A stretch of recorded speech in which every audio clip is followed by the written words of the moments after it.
नमस्कार दोस्तों, आज की इस वीडियो में हम जानेंगे अनिरुद्ध आचार्य जी और उनकी पत्नी गुरु मां की दिलचस्प कहानी। क्या आप जानते हैं 2010 में उनकी शादी कैसे हुई और इसके पीछे क्या राज था? साथ ही हम आपको गुरु मां के जीवन के संघर्षों और उनकी सफलता की कहानी भी बताएंगे। गुरु मां, जो अपनी मधुर भजनों के लिए जानी जाती हैं, आज कहां रह रही हैं और उनके परिवार का जीवन कैसा है, ये सब जानने के लिए इस वीडियो को अंत तक जरूर देखें। लेकिन दोस्तों, आगे बढ़ने से पहले हमारे चैनल को सब्सक्राइब कर लीजिए ताकि आप ऐसी ही प्रेरणादायक और रोचक कहानियां मिस न करें। इस वीडियो को अंत तक वही देख पाएगा जो सच्चे दिल से महाराज जी के भक्त हैं और उनकी कथा हर रोज सुनते हैं। तो चलिए शुरू करते हैं। श्री अनिरुद्ध आचार्य जी का जन्म 27 सितंबर 1989 को मध्य प्रदेश के एक छोटे से गांव में हुआ था। उनका प्रारंभिक जीवन अत्यंत साधारण था, लेकिन उनके जीवन का उद्देश्य बहुत बड़ा था। वे हमेशा से धार्मिक और आध्यात्मिक ज्ञान के प्रति रुचि रखते थे। 2010 में उनकी शादी गुरु मां से हुई, जो एक सरकारी स्कूल में अध्यापिका हैं। यह विवाह परिवार के सहयोग से संपन्न हुआ और दोनों की शादी में परिवार के सभी सदस्य शामिल हुए। शादी की धूमधाम और खुशी से भरी यह घटना उनके जीवन का महत्वपूर्ण पड़ाव थी। शादी के कुछ ही दिनों बाद उनकी पत्नी की सरकारी नौकरी लग गई और वह स्कूल में बच्चों को पढ़ाने लगीं। इस बीच कुछ सालों बाद उनके घर में एक बेटे का जन्म हुआ। अब गुरु मां अपने बेटे, परिवार और नौकरी के बीच संतुलन बनाकर सबका ध्यान रखती थीं। इसके साथ ही वे अपने पति अनिरुद्ध आचार्य जी के धार्मिक और सामाजिक कार्यों में भी उनका भरपूर सहयोग करती थीं। अनिरुद्ध आचार्य जी का धार्मिक यात्रा का सफर धीरे धीरे शुरू हुआ।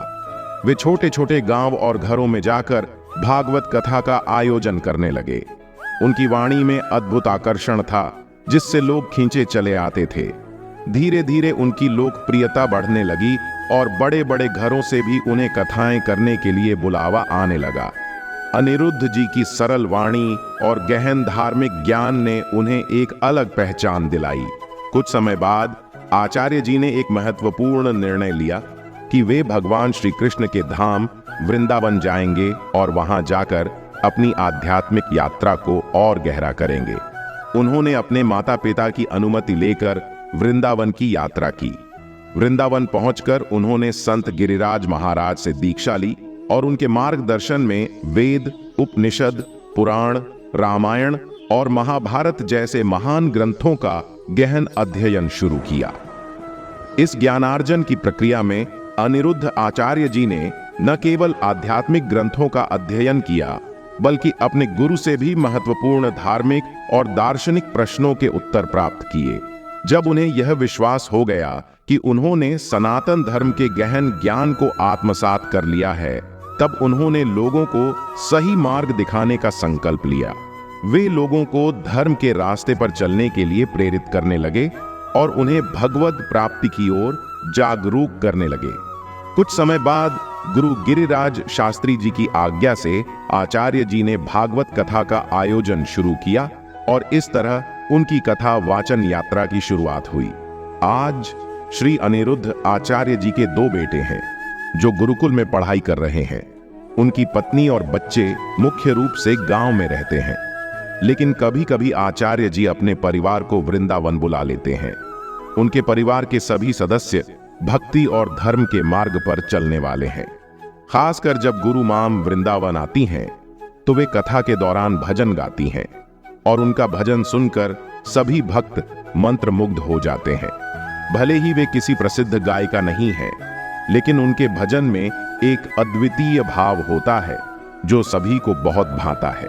अनिरुद्ध आचार्य जी का मानना है कि युवाओं को 20 से 25 वर्ष की आयु में शादी कर लेनी चाहिए, ताकि उनका मानसिक और भावनात्मक संतुलन बना रहे और वे गलत रास्ते पर न जाएं। वे दहेज प्रथा के सख्त विरोधी हैं। उनका कहना है कि दहेज लेना और देना दोनों ही कानूनी अपराध हैं और इससे समाज में महिलाओं पर अत्याचार होते हैं। वे बताते हैं कि उन्होंने अपनी शादी में भी दहेज नहीं लिया और अपने ससुराल से किसी प्रकार की मांग नहीं की। आचार्य जी सभी से अपील करते हैं कि इस प्रथा को खत्म करने में योगदान दें और समाज में सकारात्मक बदलाव लाएं। सोशल मीडिया के युग में अनिरुद्ध आचार्य जी ने महसूस किया कि लोगों तक अपनी बातें और धार्मिक शिक्षा पहुंचाने का यह सबसे अच्छा माध्यम है। हालांकि जब उन्होंने शुरुआत की तो उनकी वीडियो को ज्यादा लोग नहीं देखते थे, लेकिन धीरे धीरे उनकी तर्कपूर्ण और विचारशील बातों ने लोगों को प्रभावित करना शुरू किया। आज उनकी कथाएं और प्रवचन लाखों लोग सोशल मीडिया और टीवी पर सुनते हैं। उनका चैनल और लाइव प्रसारण अब दुनिया भर में मशहूर हो गया है, जहां लोग घर बैठे ही उनका दर्शन और कथा का आनंद ले सकते हैं। भारत के विभिन्न राज्यों के साथ साथ विदेशों में भी उनकी कथा और प्रवचन की धूम है।